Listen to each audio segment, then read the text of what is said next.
We headed to the Big Sand Bowls to see what this Can-Am Maverick could do.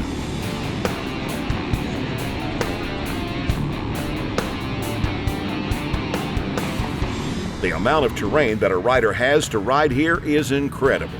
With over 200,000 people here this weekend, we thought it might be hard to hit the trails. But when you're out in the dunes, even on a busy weekend like this one, you hardly encounter any other riders.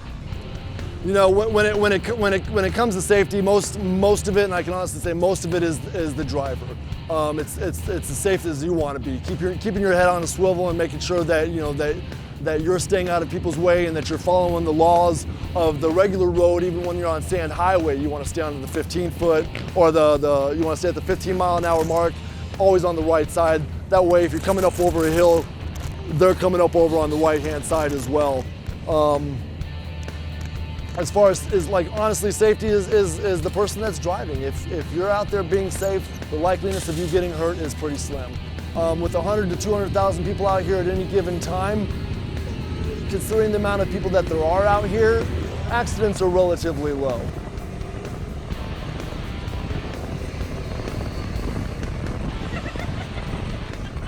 My favorite kind of riding, honestly, is a 3 or 4 car group that we're doing really, really fast. I do a lot of calm rides for a lot of the people that aren't as experienced as us, but my favorite riding is definitely when we're out there, mobbing those hills at 75, 80 miles an hour. Momentum around the bowls. Never go up a dune straight.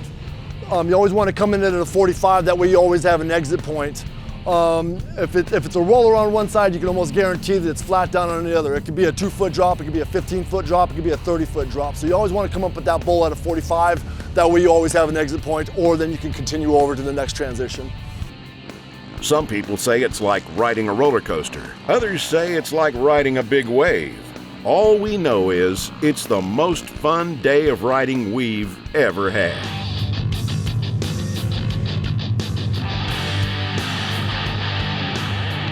We met up with some families and their kids that took us on a great ride through the dunes.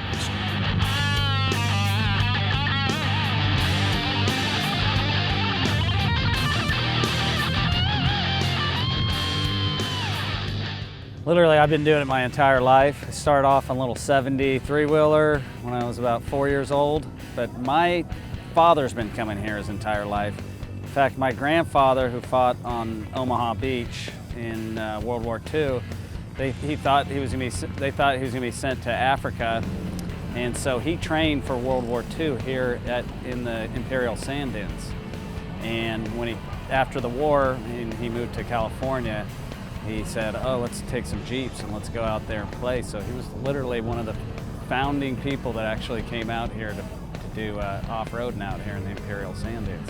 It kind of sounds funny, but it's almost like surfing a wave. So I grew up a couple houses from the beach, so you notice it's all about getting the centrifugal force and rolling on the hills and flipping onto the other side and keeping your momentum. It is really about maintaining your momentum.